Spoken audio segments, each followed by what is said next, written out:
Welcome back to another Ginger Ninja Gaming video, and today we're doing part 5 of my story for 2026. And let's get straight into things, baby. Let's go, let's go, let's go. Okay, so last video we went over a few PLEs, we got a lot done, which is really good. And next up, we're up to the final PLE of July before SummerSlam. And this PLE is Clash in Paris. Now I have no idea if there's a map for this, an arena for this. Clash of the Castle. I'll do Backlash France because Paris is France, whatever. Clash in Paris. This kind of took inspiration from, I'm pretty sure, Clash in Paris 2025. I believe. But actually no. Maybe I should do. Oh my god, change the map. I might do Clash at the Castle, even though it's Clash in Paris. You guys get the idea. There are 4 matches for this PLE. Some really nice ones, and it starts off with a banger of a match. And it is the new Money in the Bank contract winner CM Punk versus, just remove my thing up a bit, versus Trick Williams. Just in a one-on-one match, nothing on the line, but it's a good match, and it just goes to show that Punk is a fighting main eventer, and obviously they have a feud, and they can continue, they can build their feud off of their match at Money in the Bank. And obviously, like I said, CM Punk is the Money in the Bank contract holder at the moment. And yeah, and it's just against Trick Williams. And believe it or not, though, Trick Williams wins this match. I give Trick a free win here on this PLE. CM Punk doesn't lose anything if he loses this match, whereas if Trick wins this, he gains so much from it. It's just a nice simple match at Clash in Paris. The next match is a triple threat match for the Women's United States Championship. So obviously we have the defender, which is Bianca Belair, and Bayley. After her loss at Money in the Bank, she's now like, actually, you know what? Screw this. I actually want to try now. I actually want to try this. I actually want to try and win the title, because before I was doing it because I had the opportunity to, but just I felt really awkward doing it. Now Bayley's actually like, okay, I'm doing this. Bayley's actually annoyed with Bianca. She's no longer awkward.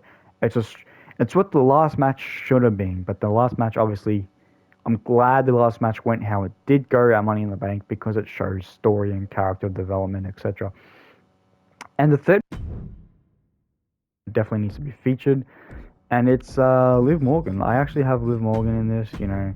She's at WrestleMania, I think, and she hasn't been seen on a PLE since, and so it's really important, I think, to give Liv this moment. I think this is also a really good match to advertise for Clash in Paris. I just feel like this would just look like the match card poster for this match would look really good for Clash in Paris for some reason. Bianca, Bayley, and Liv for the United States Championship. And during this match, Bayley does the most damage, especially to Bianca. But in the very end, when Bayley's about to pin exhausted Bianca, Liv actually comes in and then does a roll-up pin onto Bayley, and Liv Morgan becomes the new Women's United States Champion. The next match is a huge match. Now, there's a massive build-up from this match, which started, like I said, just before Money in the Bank, and it's 4 versus 4, 4 and 4. And it's the OG Bloodline versus the Wyatt 6. There's a lot to talk about, so let's get into this. If I go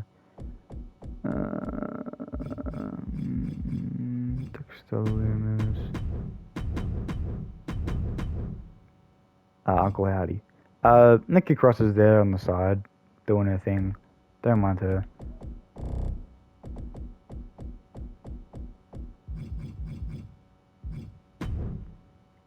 So this is it. There's a lot. This is the big story. This is pretty much this match is a SummerSlam main event match. But the reason why it's happening here is we want to give Paris a really good show, and it's so the build up is there because remember the White Six were dealing with the OG Bloodline at the very beginning of the year before the Rumble, and pretty much the White Six had kidnapped Bloodline members and attacked them. And the only way that they let Jimmy and Roman free were if Jay promised Uncle Howdy a title match, which is why they had that match in the first place. I don't know if I even mentioned that, but that's the whole reason why they had the match. Like there was there'd be backstage segments and videos of uh, the Jimmy and Roman and Sammy, tied up in a basement or whatever. Also, on top of that, Carmelo Hayes also got kidnapped because remember he was in association. Because remember the beginning, I think it was Monday Raw or whatever. Carmelo Hayes comes out and Roman says, as far as I'm concerned, you are him." And Carmelo thanks him, and then Carmelo goes to walk off and walks off the stage and into the gorilla box. And then Roman talks about how they're going to war, and then they get the thing with the Wyatt Six. And the Wyatt Six actually came out then with Carmelo Hayes' corpse, and they're dragging it along. And then that built up to the kidnapping, and then Jay promised Uncle Howdy a title shot to save his family, which is why we also have this serious God mode Jay at the opening match of Royal Rumble. Anyway, and then they went their separate ways, right? After Jay and Uncle Howdy did the thing, but then the White Six were slowly coming back. It turns out that the White Six revealed themselves after Money in the Bank, that it was actually them who attacked Sammy. So Paul Montez Ford was getting blamed for this. Got blamed for this when it wasn't even him. He was just walking by at the moment. Kind of like the whole Liv Morgan and Raquel got blamed for attacking Jade in 2024, but it wasn't them, it was Naomi. That's in real life, but I think in my one I can't even remember what happened to Jade. I think it was Bianca that attacked her. I don't know. Or Jade just went heel. No, that's right. Jade just I can't remember what I did with her being injured, but I had her as a tag champ. Because remember, the only reason why Naomi got the tag team championship belt was because Jade was injured. But I can't remember what I did with that. How Jade came back with the title, and then they defended it against Nia and Tiffy at Elimination Chamber in the Hell in a Cell match. Anyway, this is a brutal match. This is pretty much like a Survivor Series War Games match right here, and it could have been that. Really, it could have been. And yeah, like the Wyatt, but like obviously I didn't want it to drag on that long to give the OG Bloodline other things to do because they do have other things to do. And so we have the Wyatts, and yeah, they were ones that attacked Sammy, and they also cost Sammy from winning the Money in the Bank briefcase because Sammy was there and no one was near. Everyone, all the other five guys were outside of the ring, all injured, all exhausted, all dead, whatever. And and they've gone to war, and so this is it. The Wyatt Six revealed themselves, and now the OG Bloodline are going to war. Carmelo Hayes, don't know what he's doing at the moment, but he wasn't a part of this. Just to keep it that 4v4 situation, and the OG Bloodline do win this, which is really good. But this is like family versus family. This is some real tough shit right here. And it's not even the main event of the night.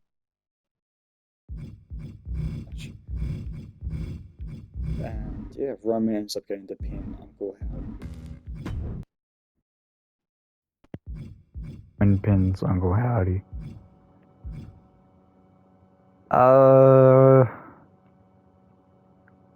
And the main event. So the thing is, as I was talking about with Backlash and with that match against Sammy, so this is Montez Ford in the WWE Championship. By this stage, Montez Ford is actually has become what Jimmy warned him about. The power of the title had consumed him. Right now, he's gotten himself a big head, and by that I mean, it's the same. Like he is so he thinks he's the absolute best of the best of the best. And between that match of Sammy and by now, he thinks he's the best.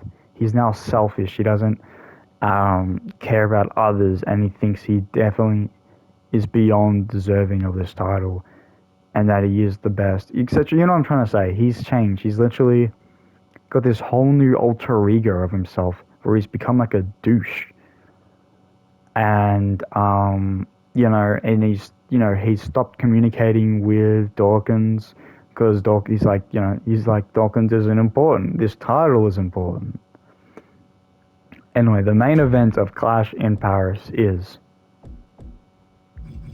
the WWE Championship. Now, can you imagine? I don't know if you guys recall, Backlash 2024. Backlash France, AJ Styles versus Cody Rhodes was one of the biggest matches of that year, with the crowd going bananas for AJ Styles. And they did AJ Styles so dirty in Clash in Paris in 2025 in real life by not even having his match at the PLE against Dom. They had it on the Monday Night Raw afterwards, and it wasn't even the main event. And they gave AJ Styles and the crowd 5 minutes to do their thing, and that was it. And then they had to start the promo. Like, are you serious? Are you absolutely serious? And on top of that, they didn't even have AJ Styles win that match.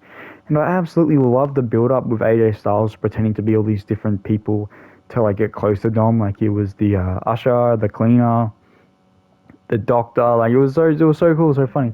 So I can imagine this is definitely worthy of a main event of this PLE Clash in Paris, and that's not even bringing AJ Styles' fan base into this. They will go absolutely nuts in this match. The fans, they'll go crazy. The arena will be shaking because it's AJ Styles in the main event for the WWE Championship. However, sadly, Montez Ford does successfully defends this title, and it sucks. And AJ Styles is bummed out, because remember he lost his United States Championship a few months earlier at when was it, Fastlane or something against Logan Paul. But yeah, this is a huge, huge match, one of the biggest and best matches of the year. But yeah, Montez Ford being really cocky, and he managed to win the match, and that. Next up is SummerSlam. Holy bejeebus! Why does I wonder if my mic is still working? Really concerned that I'm really concerned that my mic has been cutting out. I really hope that's not the case. Anyway, we are going to SummerSlam. No, I'm trying to. Thank you. Thank you.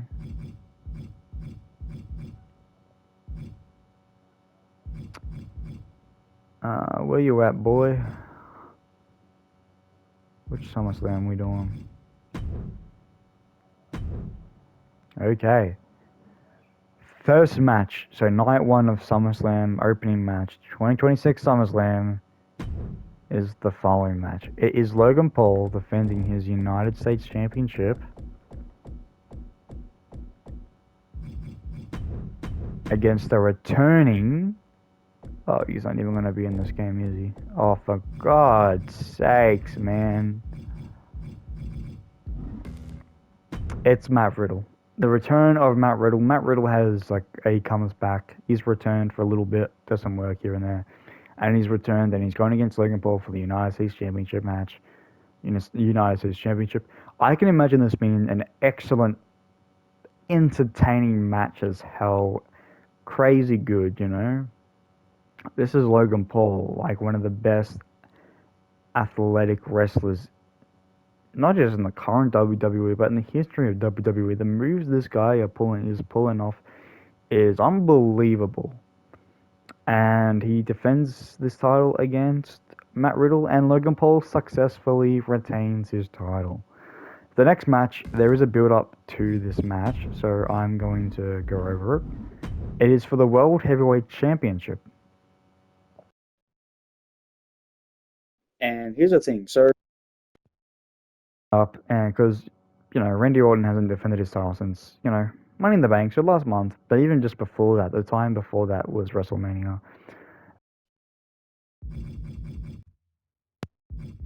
The thing is, um, where's Randy? Here he is, the Black Mask. He's had this fallout beef with his bodyguard, Braun Strowman, the Black Mask's bodyguard, his number one servant in command, you know. And there's been a bit of a fall off because the Black Mask was so controlling of all of his workers and his work. Because even though he's not King of the Ring, the Black Mask is literally a king. That's the type of character he is. He's the leader, the king of his army of Black Mask servants. And he has a fallout with Braun Strowman because, you know, over the course of the year, Braun Strowman asks every now and again for time off to go spend time with his family, and the Black Mask just straight up tells him no, none of this. And there are times when Braun Breaker is actually present, and he notices this, and he's like to Braun Strowman, "Dude, that's not okay." And Braun Breaker finally gets, you know, gets sense into Braun Strowman's head, and Braun Strowman's like, "No, let me take time off now." And then he gets into a fight with the Black Mask. It's a fallout, and Braun Strowman's like, "That's it, I'm done."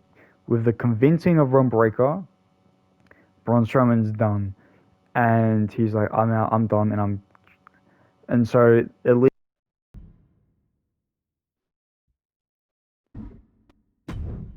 And even though it's not the main event, it is for the title, you know,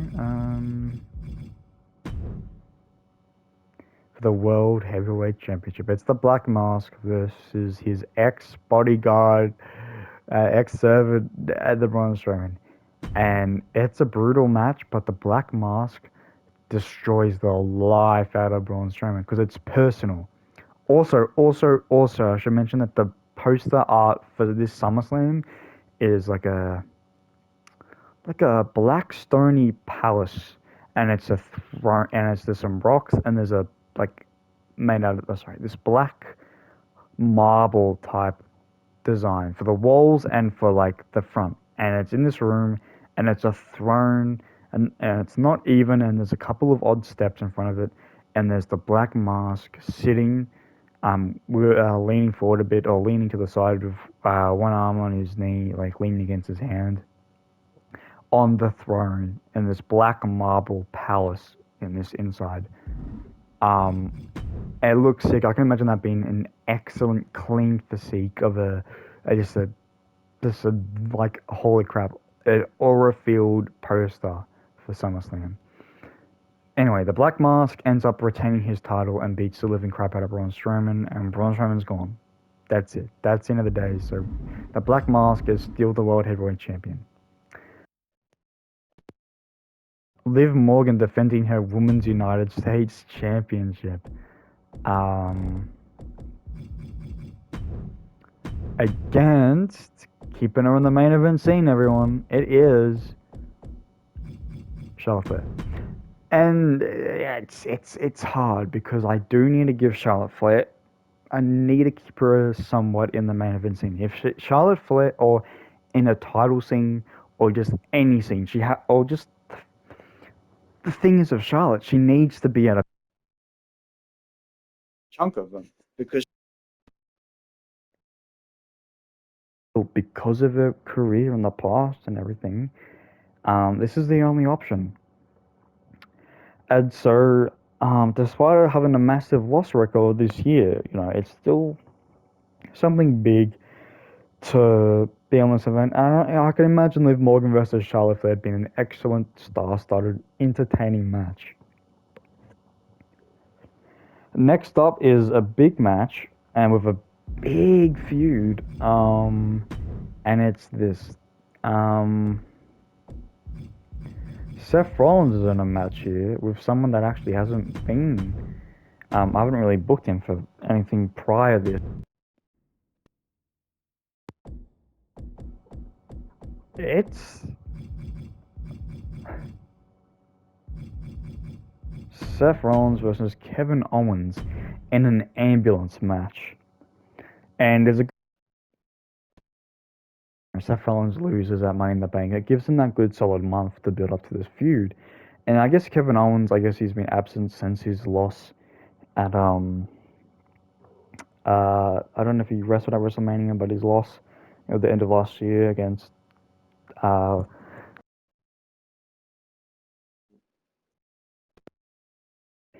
and the story here is Kevin's like, how dare you, Seth?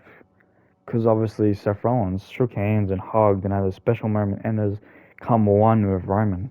And Kevin's like, how dare you get back with this man who's tortured me, ruined, and like had a massive negative impact on my career? Because, Kevin and Roman have fought for years and years and years.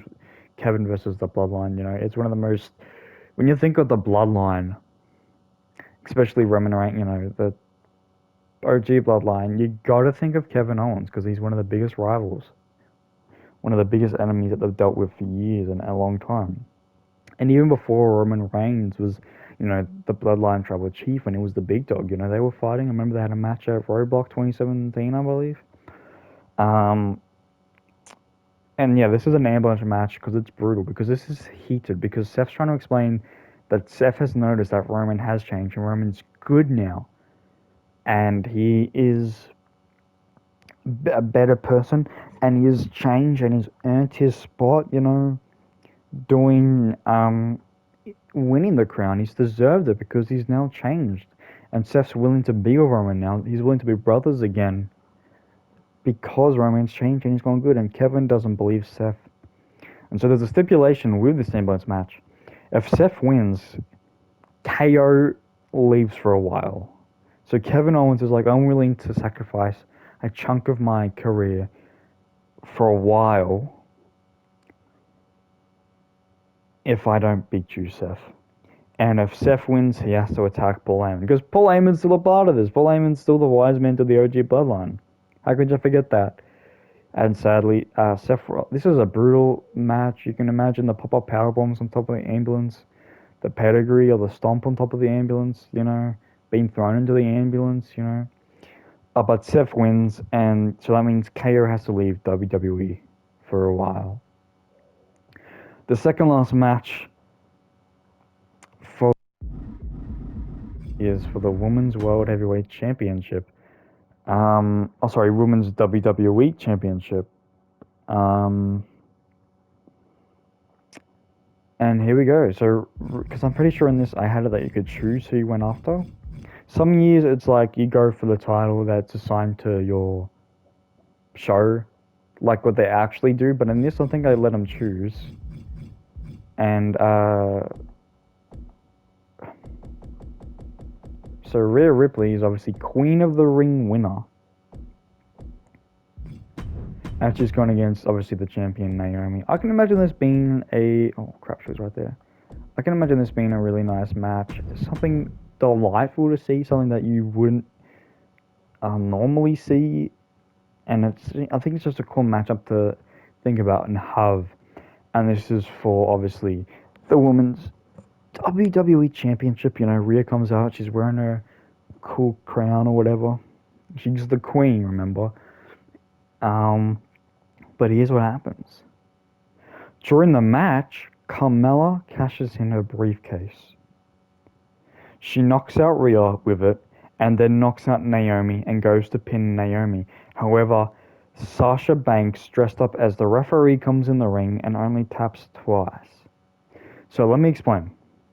Leading to SummerSlam, sort of, Sasha Banks was feuding with Carmella, because remember, Sasha Banks, literally went against the Mean Girls at WrestleMania, and so she still had this one and every now and again feud with Carmella, and when Carmella gets in, cashes in her briefcase, the referee accidentally gets knocked out when she, also attacks, so she attacks Rhea, then attacks Naomi with the briefcase, hands in the briefcase.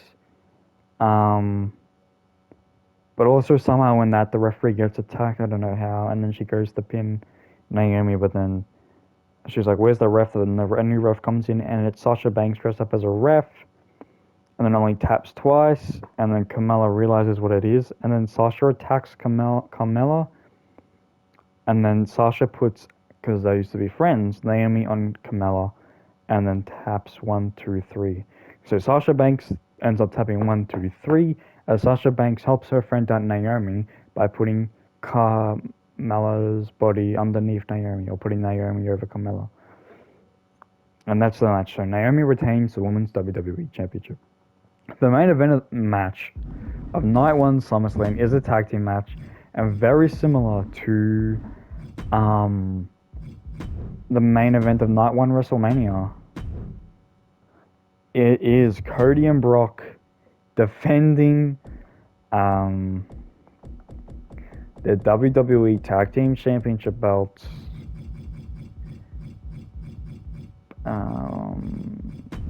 Cody, obviously Brock's there against the OG Bloodline again, but this time it's different.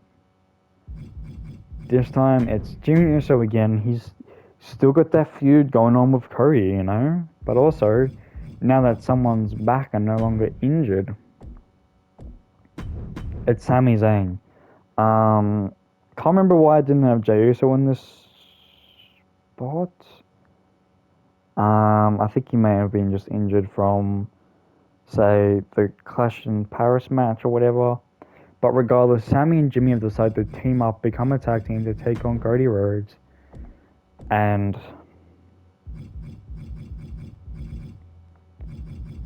Brock Lesnar for the WWE Tag Team Championships.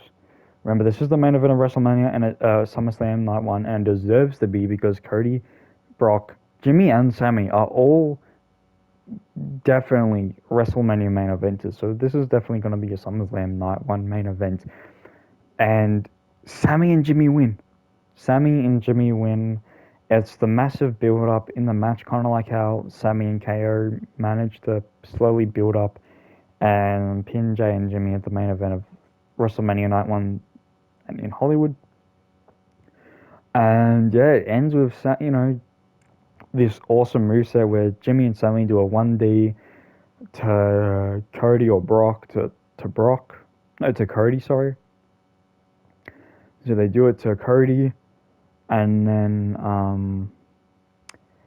they manage to set, then they do a tag, and then Sami's in control, and then he does a Helluva kick to Cody, and then does the tap, tags Jimmy, and then Jimmy does an Uso splash, and then Jimmy pins Cody. And Jimmy and Sami win the WWE Tag Team titles, which is an incredible WWE SummerSlam Night 1 main event. You know, it's really big. Brock Lesnar's the beast that he is. Brock Lesnar during the match is destroying Jimmy, destroying Sami. But Sami and Jimmy are resilient. They get through the pain. Now you're ready for night 2. I've only got 4 matches for night 2.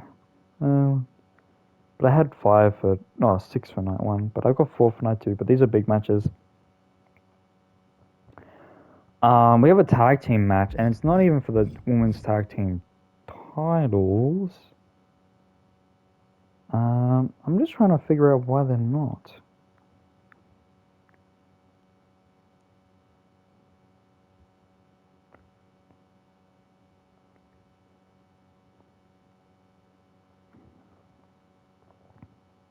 Sorry guys, just having a quick look-sees.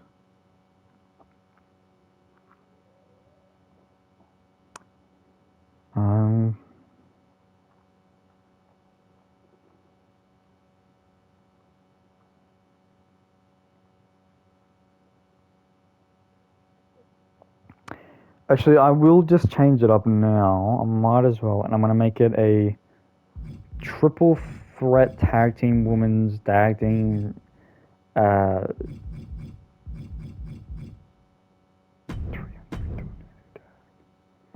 Oh no, it's not that one.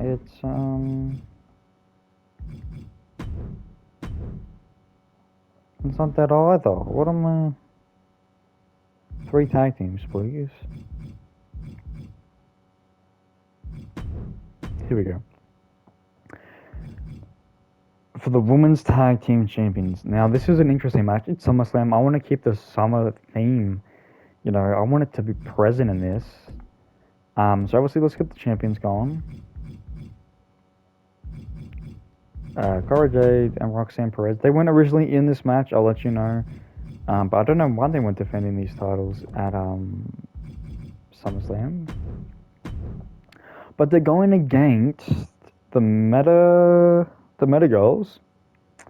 So that's obviously Lash Legend and Takara Jackson against Kiana James and Jada Parker. But there's an interesting where's Kiana James? Kiana James, and then I've also got Jada Parker. The interesting thing about this match, guys, is that it's actually in a woman's beach fight. And so I got them in their bathers, the bikinis, whatever, and I want it to be the beach summer themed. So they're all gonna be in their bathers, whatever, bikinis, whatever. And there's gonna be like, say, water guns, pool noodles as weapons, have a beach ball somehow, be a weapon, an beach umbrella, be a weapon to whack them with it, attack them with it. All these cool, it's a street fight, it's a beach street fight for the women's tag team championship belts. And the winners here are Kiana James and Jada Parker. I had them written down. It wasn't supposed to be for the tag team titles, but they are now the women's tag team titles champions. Next match is for the Intercontinental Championship. This is going to be a banger of a match, pun intended, because we have Sheamus defending his Intercontinental Championship.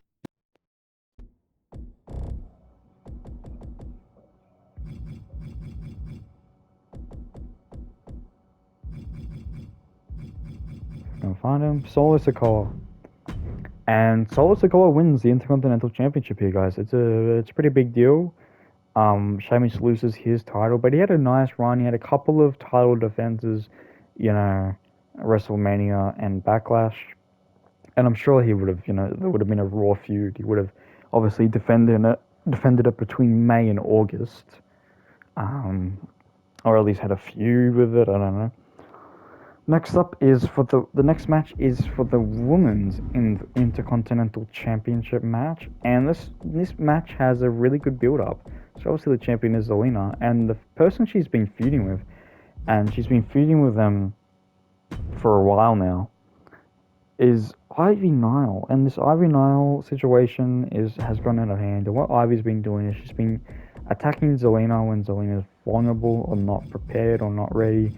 And it's one of those classic feuds where, they fight outside of the ring or in public or in locations, whatever. Like LA Knight and AJ Styles leading up to WrestleMania 40, how LA Knight went to AJ Styles' house.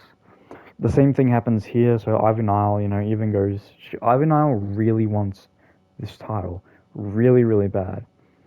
And she's willing to do whatever to get it done, right? And so, she goes to Zelina's house and spears her through, there's like a suplex to Zelina through Zelina's glass kitchen table or something like that. And, they fight backstage all the time. And then a couple of Raws before SummerSlam, Zelina's comes up with a plan to trap her. And so Ivy Nile is at one point on a Raw trying to leave, and she notices that they're backstage. And she notices that the garage door's closed, locked, and she can't leave. And she's like, "What's going on?" And then she looks behind her. She turns around, and there's Zelina, and they have a backstage fight, just like the ones in the actual game. But obviously, it's not like an actual match or anything. But they do have an actual. Technically, it is a match, but the winner is literally the one that's left standing, and they literally fight. And Zelina beats the hell out of Ivy, and gets the upper hand, and it bangs her again. Imagine just being banged against the concrete and everything. Anyway, they have a match, and Zelina's like, because you're attacking me so much out of the ring, let's have a Falls Count Anywhere match for the Women's Intercontinental Championship at SummerSlam, and Zelina retains. But this is an excellent match, a beautiful match. You know, the use of tables and equipment in the audience outside the ring. At one point, the ring goes up on the match goes up onto the stage, the entrance stage, the ramp. They're fighting there. They even go backstage for a bit again in this actual match. Fight for a bit, end up back in the ring, and then fight for a bit, and then Zelina ends up um, pinning Ivy in the audience. Excellent match, great SummerSlam match, great audience and great audience. Good match for the audience because they're in the audience. Couldn't figure out what I'm saying. The final match of this night, the main event, is the King Roman Reigns going against Montez Ford. Remember, Montez Ford is really cocky right now, and he's like thinking he's like a god, but he doesn't have a god attire or anything like that. This is for the WWE Championship, and Montez Ford is very cocky, and Roman Reigns is Roman Reigns. Like, this is still the peak of his career, and he's now King of the Ring. He's going in with his crown. He's going to take this title because obviously Montez Ford has literally feuded with Jay, Jimmy, and Sammy and beaten all three of them. And Roman's like, I'm doing this. It's about time I get my title back after losing it to Cody at WrestleMania 40. Believe it or not, and the biggest surprise of the year is Montez Ford successfully defends and retains his title against Montez Ford, because Montez Ford, hear me out, is really smart. And all the big moves that would destroy someone and allow Roman to pick up the pin, Montez Ford gets out of it, and he's here. So, for example, when Roman Reigns lines up, Roman Reigns does a lot of damage in this match. Roman Reigns looks so strong, and he looks very well and very capable and very strong, and he does not look injured. He looks in his prime in this match, and he beats the hell out of Montez Ford. Montez Ford looks very weak in this match, but he's very cocky and he's very, very smart. When Roman Reigns does his couple of Superman punches and his spears, when he goes, whoa, then waits and then does the spear, he will do that move on Ford, and those moves do tire Roman out a little bit. He will do the spear, he will do the Superman punch, and then he will go to pin Ford, and just as Ford is about to be pinned, Ford will force himself, and he has just enough strength to roll outside of the ring, and like out of the ring. So every time Roman Reigns does a move that would cause Ford to be pinned, Ford has the strength and strategic ability to roll out of the ring. Because remember, for Roman to win the title, he needs to pin Ford. And so Ford will be chilling.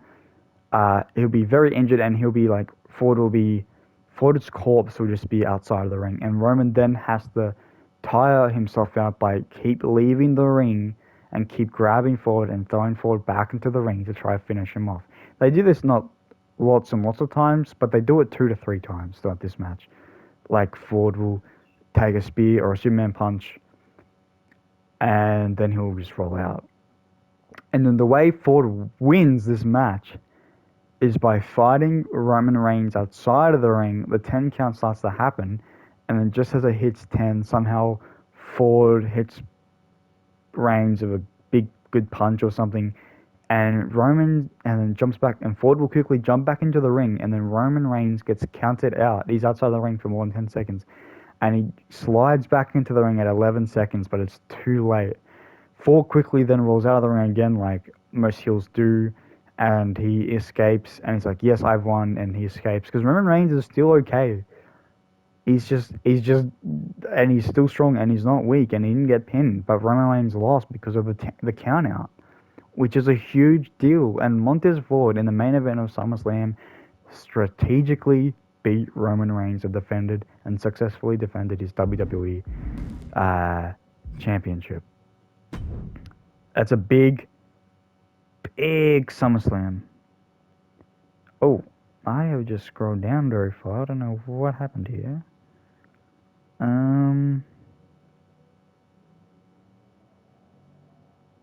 And that is SummerSlam. Wait, where the hell? I keep getting Okay.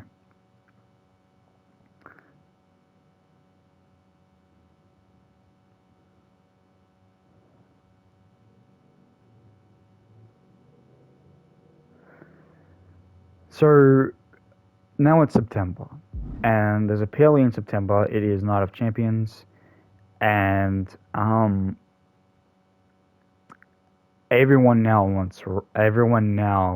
wants Montez Ford in because Montez Ford's like, look, I'm the champion. I get a say. I get a right. I'm in charge. I get voice over you. I have power over you guys. And so Ford's come up with this solution, even though he doesn't want to defend his title because he's one of those heel type of heels. He's like, this is on Raw. Ford's like, let there be a gauntlet challenge,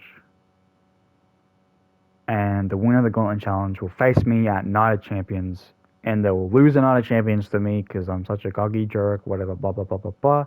And so, oh sorry, this is SmackDown, not Raw. My deepest apologies. Um,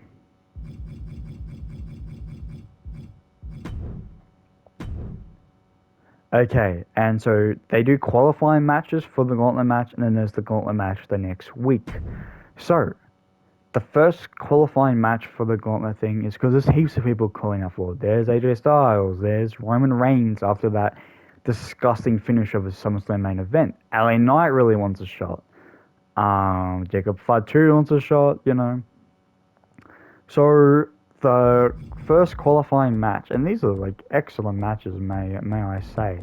The first qualifying match is LA Knight versus AJ Styles for in a qualifying match for Night of Champions to face Montez Ford. This is crazy here because LA Knight versus AJ Styles they had a WrestleMania 40 match I kind of talked about. This is crazy. Like this is a WrestleMania 40 match happening on an episode of SmackDown. They've already got the feud. They've already got the history. They already hate each other.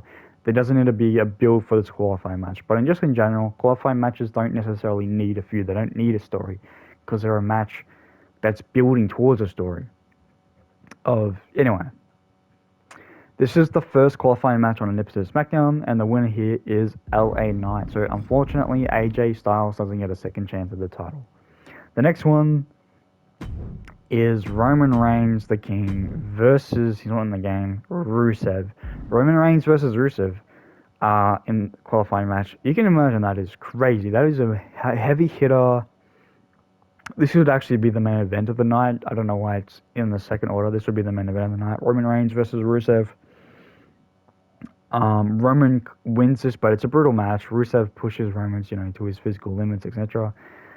But yeah, that's. Ooh.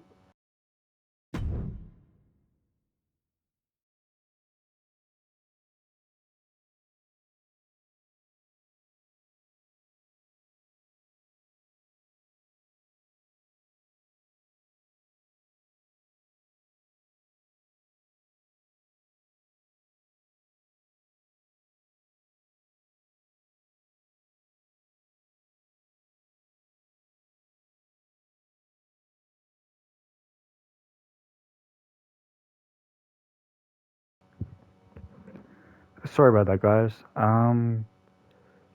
So the next match is Roman versus Rusev, and this would be the main event of SmackDown. But Roman wins this, so he's moving on to next week's qualifying match. The third one is, which really should be the second one, is actually Trick Williams. I'm giving Trick Williams a spot here in this qualifying match. And it's really cool because, where is he? Have I passed him? Oh, here he is. Because he won. He beat CM Punk at, at Clash in Paris, which is crazy. Oh, there he is there. But nah, he's going against Andrade, who's not in the game, I don't think. I reckon he should be. He is. Okay, there you go.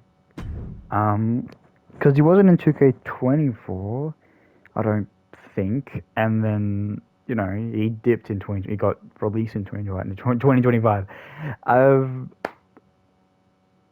this would be a killer match. Andrade is beautiful. He is amazing. This would be a killer match. But the winner here is Andrade. Oh, so Andrade beats Strick Williams, which is crazy. And the final one is Jacob Fatu.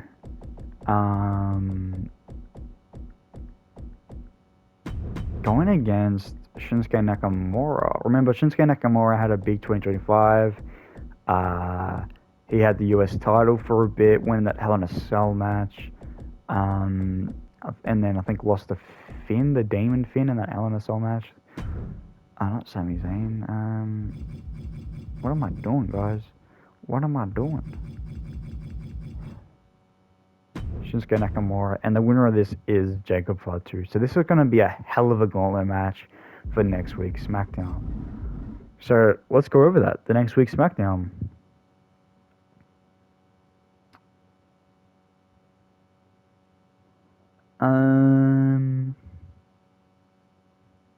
On this episode of SmackDown, there is also actually Liv Morgan versus Chelsea Green for the Women's United States Championship. And Liv Morgan retains, because remember Chelsea Green, she resigned it because she wanted to go on vacation, like her character arc would do.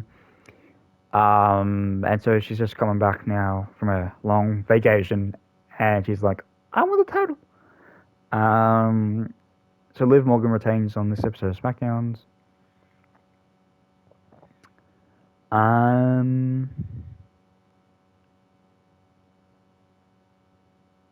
Where is this gauntlet match?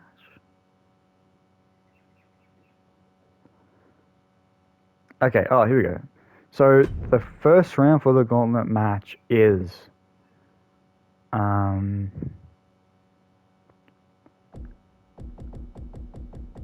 Jacob Fatu versus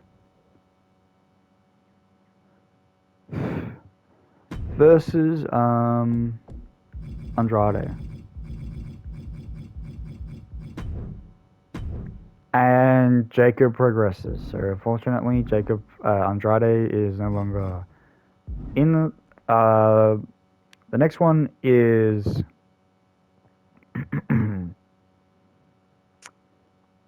it's a very short one. It's only like 4 matches here. 1, 2, 3, whatever. Next up is Roman Reigns. Now, obviously, these guys have Roman and Jacob have got their feud. They obviously fought in the 2024 War Games match, but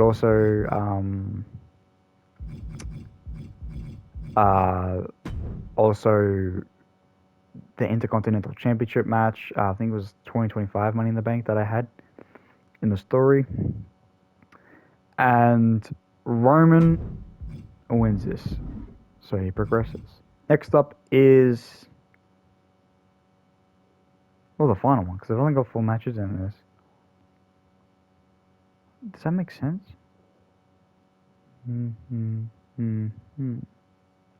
Oh, there'll only be 3 matches. It's a very short gauntlet match, but then obviously it's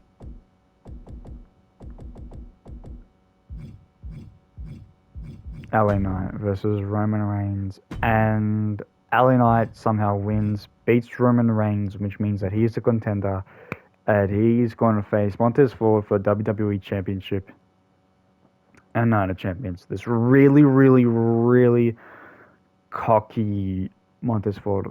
Now, before we get into Night of Champions, just at the time, it's at 15 minutes. Okay, I won't go over Night of Champions yet, but I'll go over the build-up. There's another build-up going into this, and it's the Usos and Logan Paul. Logan Paul has this thing, and he really wants the tag team titles. Because remember, the WWE tag team titles are with Jimmy Uso and Sami Zayn, and Logan Paul really wants them, and Jimmy also really wants the United States Championship match. And so going into Night of Champions, there's this massive feud going on, and it ends in this match where it's title versus title. So one half of the tag team titles versus the United States Championship, winner takes all. And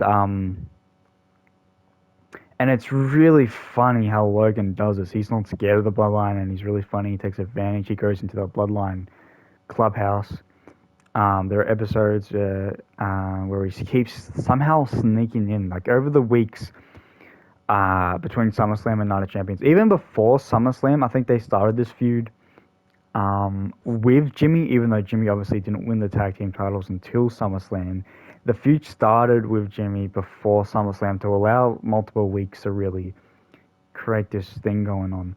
And there are weeks when, yeah, like the Bloodline will be chilling in their clubhouse, like Sammy, Jimmy, and Jay, and then Logan will sneak in, and Sammy's like, "Dude, what are you doing?" Because if Logan Paul wins this match, he's then tag team partners with Sami Zayn. Sammy's like, "Bro, I don't want anything to do with you." And Logan, there'll be times when um, Logan will leave. Logan won't be present, but it's been apparent that he's been in the clubhouse because like Jay and Jimmy return, like, "Yo, why is this place trashed?" or whatever. And Jay, there'll be this promo. I can imagine in my head, Jay's like, "Yo, you want a drink?" And he goes to open their fridge, and it's just filled with prime bottles, like stacked prime bottles everywhere. And he's like, "Bro, what the hell is this, Oops?" And he's like, "Ah." And then he wants to drink, and then he goes up, he goes to open the freezer, and he opens the freezer, and there's just the United States Championship there. He's like, "Bro, what the hell, man? Oops, what's going on?" And Jay's annoyed because Logan's just invaded the Bloodline clubhouse because Logan's already acting as if he's going to win. Or Logan's already acting as if he's already a part of the Bloodline, and he's making it that if he wins this, he's going to be a part of the Bloodline. Whereas Jimmy and Sammy saying, "Look, if you win this, you get the tag team belt with Sammy, but you're not a part of the Bloodline." But Logan's acting like he's a part of the Bloodline. Let me put him up actually. Um, and just it's funny, and then there'll be times when because this is humorous, Logan, mean Logan. There'll be times when Jay, Jimmy, Sammy, and Roman will get back to their clubhouse and Paul Heyman, and there's all these people inside their clubhouse. You're like, what the hell's going on? They open the door, and there's a party going on. There's lights, disco lights going off, lights going everywhere, flashing, a DJ going off. And Logan Paul's just organized like a party inside their clubhouse. Like, "Yo, man, what's going on? Ooses, what's going on? Want a drink?" And he's just drinking Prime like it's a alcoholic beverage, chugging it, getting drunk off Prime. There's a party like Roman just can't handle this crap. And then there's other times when they've got Paul Heyman to like lock up the like all the different ways to get into the clubhouse, and then they'll be like chilling in the clubhouse with like, a fully new automated locked door system, security system, and then Logan Paul appears in the background. They're like, "How the hell did you get in here?" And he's like, "Oh, I crawled in through the vent." Like, so I could just imagine this really really funny build up to this match. Humorous Logan Paul. And and like I said, it's winner takes all United States Championship and one half of the WWE Tag Team Championships belts.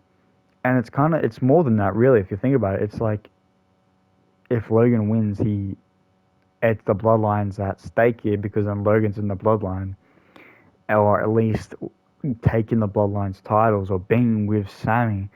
And so I can just imagine this really hilarious build up to Night of Champions, the match of Night of Champions. For the art of Night of Champions, I've got the poster in my head. There's a lot of gold on the line here.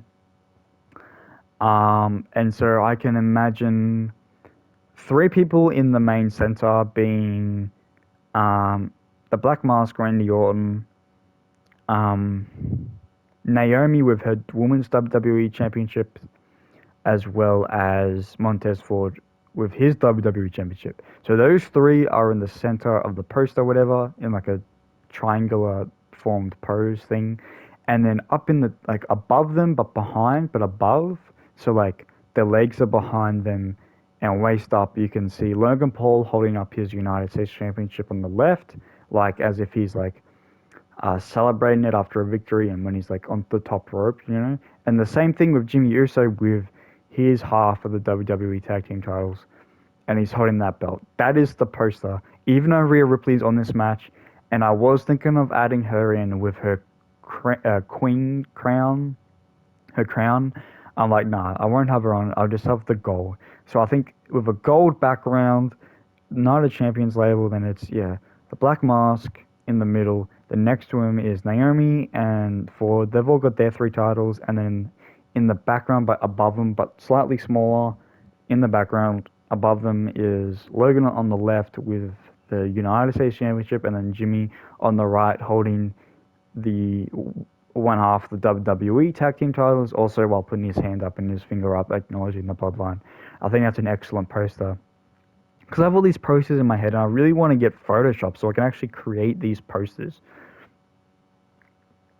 which is something I really, really want to do. There's a lot. The video is about to end, guys, but I'll give you a quick summary of what's going on. So, what's left?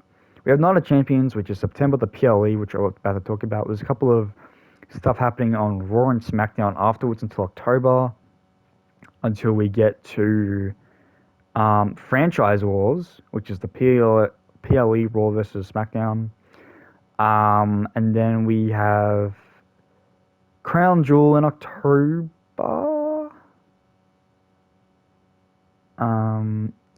Survivor Series in November, or maybe Crown Jewel's in November as well. Survivor Series, and then we have December, which has a Saturday night's main event, and that's the end of 2026. So I hope you guys enjoyed this video. Again, this is part 5, I think. I reckon 7 parts. I reckon we can do this in 7 parts. We have to. We've got September, October, November, December. We've got 4 months left. And they're not very big PLEs, so we can smash through it. But thank you guys so much for watching. Thank you for staying in tune, and I hope you guys like what I'm doing so far with 2026 and the story and the character relations, and obviously I've given the women's tag team titles now to Kiana James and Jada Parker. So they're defending them on Raw or SmackDown, whenever. I haven't got anything planned for them as champions just yet. They do become champions on a future date, I believe. Actually, no. On a SmackDown, I'll quickly say it now. On a SmackDown before Night of Champions or Raw, I'm pretty sure they lose them back to Roxanne and Cora, if that makes sense. But they needed to be defended on SmackDown. And yeah, Roxanne and Cora become 2-time WWE Tag Team Champs by pinning Kiana James and Jada Parker in a regular tag team match on Monday Night Raw. And yeah, that's it. So thank you guys so much for watching, and I'll see you guys in part 6. Peace.